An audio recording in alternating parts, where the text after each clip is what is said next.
Hi everyone, and welcome to this week's summary lecture. We're going to be talking about Chapter 7, and I have like a litany of sort of caveats to start this off with. First of all, I'm not sure if you guys can hear it or not. But one of my neighbors in the office is having a music appreciation lesson or something in his office right now. And so far I've heard some German techno and the Gypsy Kings, and you might even be able to hear them talking. I actually don't know if you can hear it or not. I won't know this until I turn off the recording and listen to it myself. But sometimes I get a little distracted. So if you see my eyes being a little more wandery and me losing my train of thought even more than usual, which is remarkable, I apologize in advance. The other thing I just wanted to say, it's not really a caveat about today's summary lecture, but something I just wanted to say in person, is now that we've been going through all of the different activities that help you really put together this campaign that you're working on step by step, I just want to remind everyone that it's okay if things are changing. So if you, for instance, submitted a target behavior, and then after picking your audience, you realize, well, maybe you want to stick with the same issue but focus on a different behavior, I'm completely fine with you doing that. Ideally, what I really want to happen is as you're turning in these activities and I'm giving you feedback, you'll think about the feedback I've given you and use that to settle on something that is the most feasible or easier to work with, or you can make the best arguments for. So again, the only thing I want to point out as we keep moving forward is if things are changing, that's okay. Remember, even when we talked about the steps of campaign development, nobody looks at it as a linear process. You know, sometimes you have to go back to one step and then work back up. Unfortunately, I'm not going to be able to continually give you feedback unless you want to talk on the phone and things like that, which I hope you will take me up on that. But all I want to see at the end when you submit your proposal is a thoughtful, well-justified campaign proposal that has incorporated all of the different changes in feedback you're getting throughout the semester. So having said that, before we talk about the nitty-gritty of the chapter, I also want to point out that this week you're actually not going to have one of these formal assignments that you turn in to turn it in or anything like that. Instead, believe it or not, we're going to get back on the discussion boards and interact with each other like a real class again. I know, I figure you guys probably get to see some of each other in other classes, so hopefully that component isn't missed too much. But sometimes I actually think it's kind of crucial that we are able to brainstorm together. So this week, instead of submitting a formal activity, what I want you to do is get on the discussion boards and help each other brainstorm about some of the different components that you need to be thinking about this week. And one of the reasons I think this is particularly important with what we're doing this week, which is really, in a nutshell, trying to think about all of the different incentives or disincentives that your target audience would have for adopting the behavior you're trying to get them to adopt, is that normally social marketers figure this out ahead of time by doing formative research. So before a campaign even begins, before a message is even developed, they will do research to see kind of what state their target audience is in. They will ask them questions such as, this could be done by survey research or focus groups, such as, first of all, how do you feel about the behavior? But why haven't you adopted this behavior? People might say things like, oh, it's too difficult for me to adopt, or I don't think it's important, or whatever the case is. Also, they'll want to know things like, who do you consider to be an influential person? Or is there anything I could say? Think about how you see these focus groups operate, where they're like trying to pick a new label for their seltzer water. And they'll say, is there anything I could tell you that would get you to buy Kroger seltzer water over, LaCroix or something like that. And just like a regular product, a marketer would be interested in trying to figure out what could we tell people or give people in order to get them to switch to our product. We're doing the same thing, only we're doing it with behaviors. So you guys don't have access, though, to the money that's required to do really extensive research on a particular audience. So for that reason, I'm hoping that you guys will be able to draw from each other's observations and experiences on the discussion board to sort of get out of your own head and think about not necessarily how you think about it, but how other people, even if they're not exactly in your target audience, see this particular behavior or see the circumstances that your target audience might have. And just like our other assignments, even though you're not actually turning anything in this week, I will expect you to take the feedback that you get from me and your classmates in this discussion and use that to justify some of the decisions you make in your social marketing strategy, because you're going to want to address maybe not all of the things, but a lot of the things that come up in our discussion about the different incentives and disincentives that your audience has to adopting whatever your target behavior is. So without further ado, let's talk about these barriers, benefits, motivators, competition, and influential others, step by step. So when we talk about perceived barriers, I would actually argue that, at least from what I've seen in health comm, perceived barriers are potentially the most important thing that you can have in mind, because the way I see it is you can have the most brilliantly designed campaign it's attractive. It's something that, when your target audience sees like your arguments, they're going to want to adopt it. But if they can't for some reason, if there's something that prevents them from doing what you're trying to recommend them do, then it doesn't matter how attractive it is. And as I keep bringing up, my own experiences in campaign development looked at the problem I've brought up before of how do we get people to access primary healthcare centers instead of going to the emergency room when they have health problems that aren't necessarily emergencies, right? So in an urban Atlanta area, there's a problem where the urban hospital's emergency room is overwhelmed by people who are coming to the emergency room for things like toothaches or for things like migraine headaches or other things that might be able to be treated with primary care or preventative care. But of course, a huge barrier to using primary care or preventative care that might prevent people from, having to spend hours in the emergency room is things like finances. It's like they're thinking, oh, well, that would be great. I, of course, would love to use primary care facilities, but I can't afford it because I don't have insurance. Or another thing could be transportation. If you're in a very, very low socioeconomic status, there might not be primary care clinics around the corner that you can access. And oh, by the way, ambulances provide free transportation. So this is how you are able to get somewhere fast when you need it. Again, even if it's not, even if it's something like a toothache, which, by the way, trust me, feels very urgent, if you need root canals and haven't been to a dentist.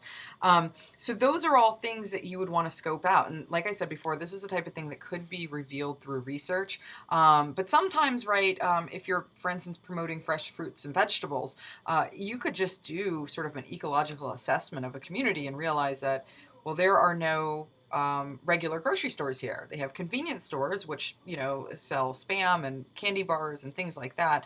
But the closest grocery store that carries fresh produce is 10 miles away.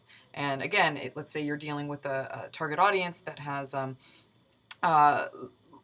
lower socioeconomic status and less access to transportation and things like that. That could be a significant barrier that you could recognize just by thinking about their geographic situation. And your book lists several examples. Barriers are knowledge, barriers and because maybe they don't know that they're supposed to do something, which I would argue is probably the easiest thing to fix. But then some of the examples I've been giving you are infrastructural barriers, right? Literally not being able to get to a place or not having a system work for you or something like that. So be thinking about those things. And if you can address those barriers somehow, or if your campaign is able to suggest ways of navigating around potential barriers or countering them. I should mention that sometimes what you might find is that some barriers are just a matter of perception. And For instance, people might not believe they might be able to access a particular healthcare service because they don't know that there's a form of insurance that they could apply for or something like that, right? That's why we want to be thinking about these things, because your campaign will hopefully be able to identify the key barriers and then direct your audience in ways that would be helpful for getting around them. And by the way, those are fair game for the discussion board too. I'd be interested to hear your thoughts on that. Okay, the next thing we want to think about is desired benefits. And I suspect that a lot of you already have this in mind, because if you've picked an issue that you care about, it's because you already sort of recognize the inherent benefits in whatever behavior you're recommending. Eating fresh fruits or vegetables, or getting your blood pressure checked, or nursing babies, or whatever. But the point is you want to identify all of the things that are unique to your audience, like how will this benefit your audience? Not to say that it has to differ between audiences, but sometimes this might require a little creative thinking on your part, because I remember one of the examples in your books talked about, like, okay, well, let's say you're running a campaign and you're like, okay, we want you to perform this behavior in order to improve water. Okay, great. But people might have a problem understanding what's in it for me, what's in it for them. So you might see the perceived benefits as being very clear, but the whole point is that your target audience might not recognize those benefits yet. So you need to think about other benefits that they would care about, other things that would motivate them. And in the example in your book shows that they said, well, we know that people here might not care so much about the water because they are unable to sort of understand the leap between how the water supply affects them, or what benefit they get out of it. But they do care about seafood, and they really like their seafood. So if we explain to them that when the water supply isn't so good, they're not going to get their tasty crabs at the restaurant, this is a potential benefit, the idea of saving the crabs, that could motivate the types of behaviors we want to help save the water supply. I hope that makes sense, meaning you can make a list of benefits, but the key of this is trying to figure out, okay, there could be lots of benefits, but what benefits are going to be the ones that my audience really cares about? You're looking for things that are salient to this particular group of people that you're trying to motivate. Relatedly, you're going to want potential motivators. So obviously this is the same in that you're trying to figure out, okay, how do I actually push them to do what I'm looking for? So benefits are a part of that. But this is more along the lines of my example earlier.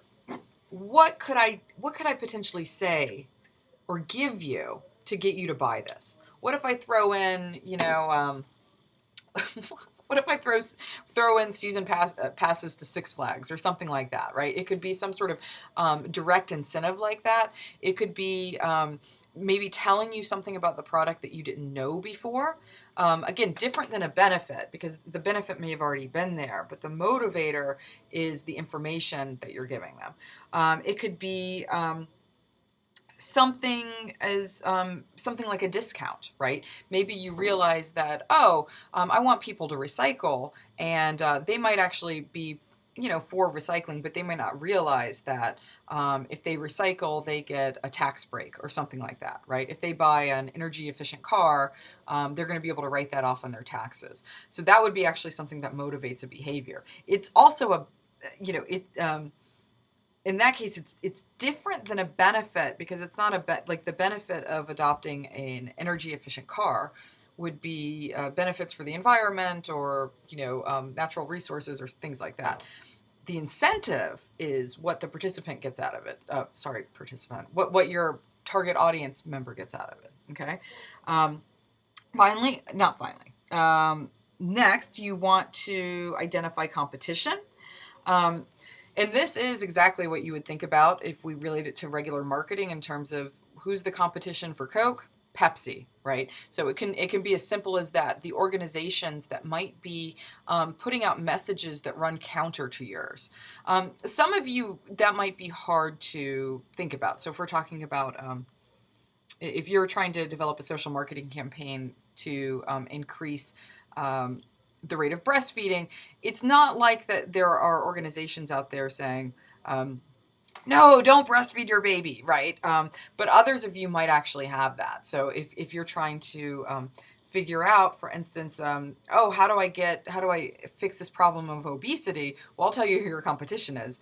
McDonald's, the people who are saying, come in to have our cheap, delicious, fatty foods, So depending on your problem, you might actually have people that are putting out messages that deliberately or unintentionally run counter to what you're trying to promote. But even if we're not talking about a specific type of organization, competition can also be competing behaviors or competing benefits that people get out of doing behaviors that run counter to what you're recommending. For instance, if you're trying to get people to cut back on drinking, well, that might be fine and well, but, the competition is the feeling of being drunk, right? Same thing with drugs. The feeling of being high or whatever is a competitor. It's the type of thing that when your audience is thinking about the behavior you're recommending, right? It's kind of like, oh, they've got angel on one side and then they've got the devil on the other, sort of competing about saying, well, yes, that would be great because if I stop drinking, that would be healthy for my liver or that would improve my blood pressure. But it would be hard because I really like that feeling of coming home from work and being able to relax or whatever. So it's kind of like you can look at it as the behavior that people are currently doing that you're trying to get changed, if they're currently engaging in something, could actually be a competition for the behavior that you're recommending. And finally, you're going to want to start to think about influential others that could help you deliver your message and address all of the things that we've been talking about, whether it's, motivate behaviors in some way or address different barriers. I mean, the classic definition of this might be the celebrity. And I'm going to caution you from going there because most campaigns don't have that. I mean, a lot of them do, and a lot of the campaigns you've probably thought about, I know some of the examples that you've used in the past have dealt with celebrity spokespeople who are in campaigns, and I agree they're certainly influential. But I'm always thinking the reason you even remember that is because they were in there. I don't think that most social marketing campaigns don't have the benefit of relying on celebrity spokespeople.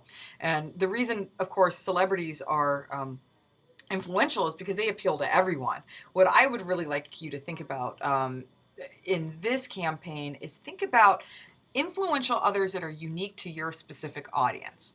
For instance, if your target audience is if your target audience is the WVU community, okay, maybe you're trying to reduce the rate of burning, which, funny enough, I've actually seen some statistics that suggest that there's not as much things that get burnt in Morgantown these days as it used to be. So apparently we're already on the decline. But, the university has a bad reputation for couch burning and things like that.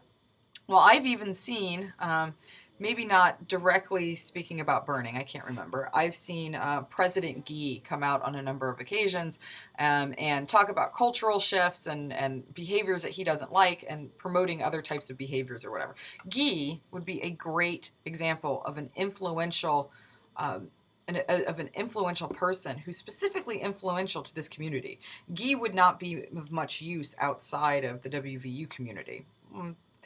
Not Ohio State anymore, right? But the point is he has a unique appeal to this community, and those are the types of things I want you to think about. Ministers and other religious leaders might be of use to you. Think about if your audience visits certain types of online communities, and there are maybe influential groups of people that would help promote. So, for instance, if there's like a motherhood group and you're trying to promote nursing or something like that, breastfeeding, not like the career nursing, although that would be another good thing to promote. And so that there might be an online group or something that if this group was embraced your social marketing message, that would carry a lot of weight with your target audience because they frequent that group a lot or something like that. So the point is just trying to think about your audience's unique needs, the people that they already sort of listen to. And again, if those influential others would be receptive to your campaign message, they're what we call opinion leaders that might be very helpful in helping you distribute your message. And that's the type of thing that we're going to be thinking about in the next stage of campaign development, which we'll be talking about extensively, which is actually that marketing component, like the promotional component of this whole strategy. Anyway, I'm looking forward to seeing you guys on the message board. I hope that you'll give us some information about the behavior you're trying to promote and the audience that you want to target. And then together, you can suggest some of these benefits, barriers, motivators, competitors, influential others. And then we will also come in with some other ideas that hopefully will lead you to think about the unique the unique characteristics of your audience and how best to focus your message on them, given their unique needs. I think that's what I mean. Okay. All right, I'm going to go back to the Gypsy Kings now. So, bye.